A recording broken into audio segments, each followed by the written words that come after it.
Hello बच्चों, चलते हैं हम नेक्स्ट उसके आगे तरफ। देखिए हमने सेकंड पॉइंट करा दिया, फिफ्थ पॉइंट करा दिए थे इसके। ठीक है, फैक्टर अफेक्टिंग के।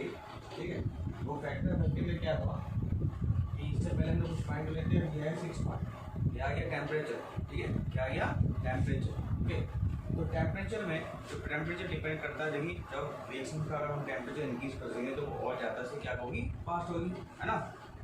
तो यहाँ पर जो रेट ऑफ रिएक्शन होता है वो क्या हो जाता है, इंक्रीज हो जाता है टेम्परेचर बढ़ाने पे। नॉर्मली देखिए टेम्परेचर अगर हम उसको ज़्यादा ही कोई भी रिएक्शन करा रहे हैं उसको ज़्यादा ही हीट करेंगे तो वो तेज़ी से होने लगेगी रिएक्शन। ठीक है, तो यहाँ पर generally rate of reaction increasing on increasing temperature, है ना, यानी कि बढ़ता ही चला जाएगा। ठीक, सपोज करिए ऑन 10 डिग्री सेल्सियस में अगर टेम्परेचर बढ़ाता हूँ, इन टेम्परेचर है ना, रेट ऑफ रिएक्शन इंक्रीज हो जाता है 2 to 3 टाइम्स, है ना, 2 से लेकर 3 टाइम्स, यानी कि दुगना तिगना टेम्परेचर इंक्रीज हो जाता है। ये डिपेंड करता है टेम्परेचर, है ना, टेम्परेचर पर डिपेंड करता है। अगर हम किसी भी रिएक्शंस में टेम्परेचर को इंक्रीज कर देते हैं तो उसका रेट ऑफ रिएक्शन क्या हो जाएगा, इंक्रीज हो जाता है। ठीक है, उसके बाद आता है कंसंट्रेशन, है ना, उसके बाद आता है सेकंड पॉइंट आता है कंसंट्रेशन। तो कंसंट्रेशन में क्या होता है बच्चों की, कंसंट्रेशन देखिए रिएक्टेंट और प्रोडक्ट। रिएक्टेंट की कंसंट्रेशन तो लेते ही लेते हैं, जब प्रोडक्ट बनता है तो रिएक्टेंट क्या हो जाता है, डिक्रीज, और जो आपका प्रोडक्ट होता है वो हो जाता है इंक्रीज, है ना। तो यहाँ पर जो कंसंट्रेशन डिपेंड करती है concentration of reactant, concentration generally rate of reaction increases on increasing on concentration of reactants, है ना, generally rate of increasing on concentration of reactant. Okay, दूसरा इसका है कि रेट ऑफ रिएक्शन में also on increasing concentration of reactant, है ना, जो रेट ऑफ रिएक्शन होगा में ऑल्सो भी क्या करेगा, on increasing concentration of reactants. ठीक है, तो दूसरा है, थर्ड है आपका rate of reaction remains unaffected, ये अनअफेक्टेड ही रहेगा। रेट ऑफ रिएक्शन क्या रहेगा, कंसंट्रेशन में अनअफेक्टेड रहेगा। फिर आता है नेक्स्ट आता है रेट ऑफ रिएक्शन में also depend upon product concentration. Rate also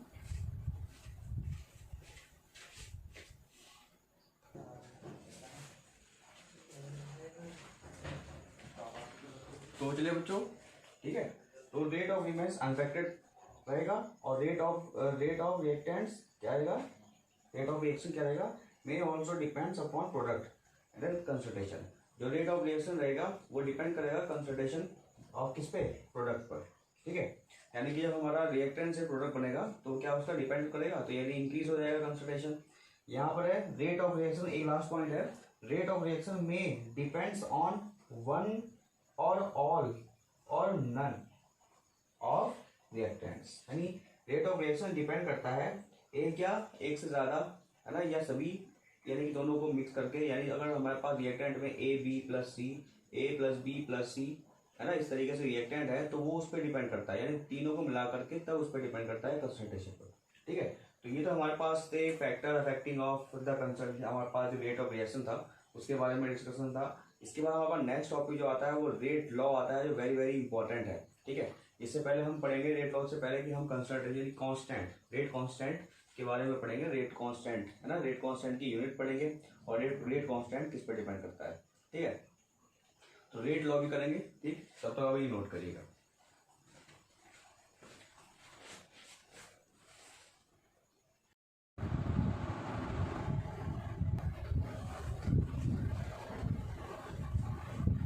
चलिए बच्चों, चलते हैं हम नेक्स्ट टॉपिक पर। हमारा नेक्स्ट टॉपिक है rate expressions and rate constant and rate law. ठीक है, ये सब एक केस में एक मिनट आएगा। ठीक है, तो आप देखिए हमने इससे पहले हमने कंसंट्रेशन और टेम्परेचर के बारे में आपको बताया था, है ना। तो अब इसमें देखिए जो डिपेंड करता है rate expression and rate constant और रेट लॉ।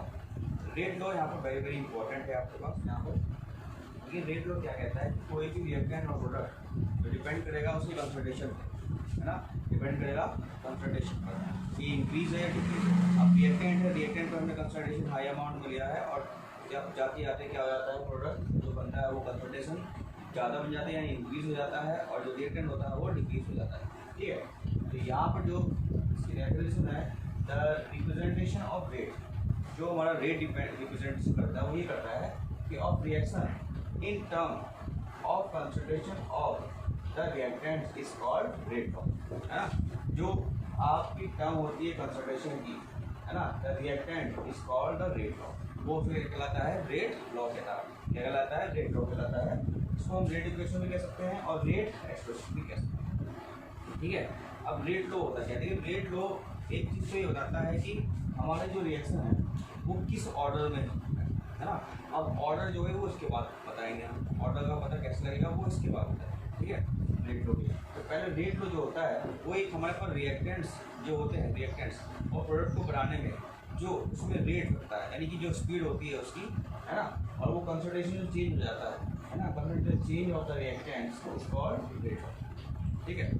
तो डिपेंड करता है टेम्परेचर और कंसंट्रेशन पर जो रिएक्टेंट्स है प्रोडक्ट में चेंज हो जाती है ना। अब यहाँ पर हम एग्जाम्पल दे रहे हैं, लेट अस कंसीडर यहाँ पर ए कैपिटल ए प्लस ही हमने इक्वेशन ले ली, जनरल इक्वेशन ले ली। यहाँ पर आपको ये तो बताया ए बी सी और डी क्या होते हैं, स्टैच्यूमेट्रिक कोएफिशिएंट होते हैं, है ना, स्टैच्यूमेट्रिक कोएफिशिएंट होते हैं, यानी A B C and D आता है स्टैच्यूमेट्रिक कोएफिशिएंट, ठीक है।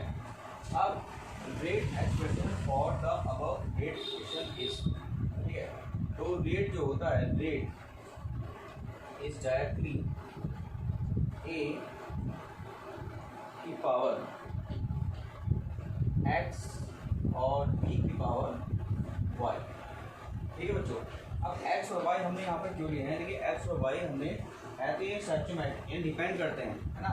मे or may not be equal to A, है ना, may or may not be equal to A and, ठीक है, where X and Y may or may not be, X and Y जो है वो एक्सपेरिमेंटल है, वेयर एक्स और Y क्या है, एक्सपेरिमेंटल है।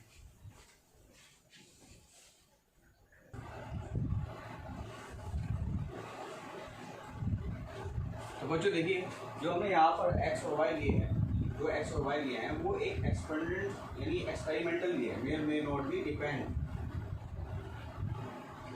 मे or may not be, where X and Y may or may not be depend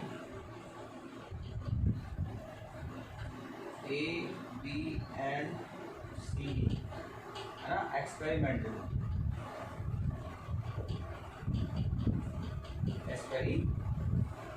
ठीक है। तो ये डिपेंड करते हैं रेट लॉ, ठीक है। करते तो वैसे ए और बी से रिलेटेड है, बट इसके लिए हमने चेंज कर दिया यहाँ पर एक्स और वाई, ठीक, रेट लॉ में। तो सब आप इसकी जनरल इक्वेशन क्या हो जाएगी, are is equal to K A की पावर एक्स और बी की पावर वन, ठीक है। तो ये है आपका रेट एक्सप्रेशन, ठीक है। तो इसी को रेट लॉ कहते हैं, है ना, इसी को भी रेट लॉ कहते हैं। अभी आगे और बताएंगे रेट लॉ के बारे में, ठीक। ये आपका रेट लॉ, आपका रेट कांस्टेंट यहाँ पर निकालना है, तो रेट एक्सप्रेशन हो गया यहाँ पर, तो हमने इस तरीके से रेट एक्सप्रेशन निकाला। तो are is equal to K A की पावर एक्स बी की पावर वाई, ठीक है, ये हमारी इक्वेशन आ गई। तो ये है आपका रेट एक्सप्रेशन, ठीक है। अब यहाँ से हम रेट कांस्टेंट निकालेंगे, ए की वैल्यू निकाल करके हम आर निकाल देंगे, ठीक है। तो आइए नोट करिए, उसके बाद हम करते हैं आगे।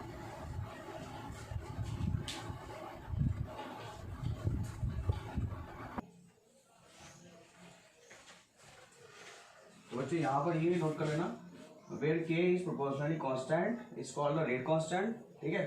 और रेट इक्वल टू क्या होता है, के इक्वल टू ए की पावर एक्स बी की पावर वाई। तो minus K D R upon D T equal to K, इसको हम इस तरीके से भी रख सकते हैं, ठीक है। एक डिफरेंशियल कांस्टेंट रेट कांस्टेंट के रूप में हम इसको इस तरीके से भी लिख सकते हैं, ठीक है, इक्वल टू के ए की पावर एक्स बी की पावर वाई। तो this form of equation is known as differential rate constant. ये डिफरेंशियल रेट कांस्टेंट होता है, ठीक है। अब इसी से, इसकी हेल्प से हम रेट लॉ और रेट कांस्टेंट हम फाइंड करेंगे आगे, ठीक है। रेट लॉ अभी आगे समझाएंगे, अभी एक मॉडल एक्सप्रेशन था रेट लॉ का, ठीक है, तो उसको हम आगे बताएंगे, तब तक ये नोट करिएगा।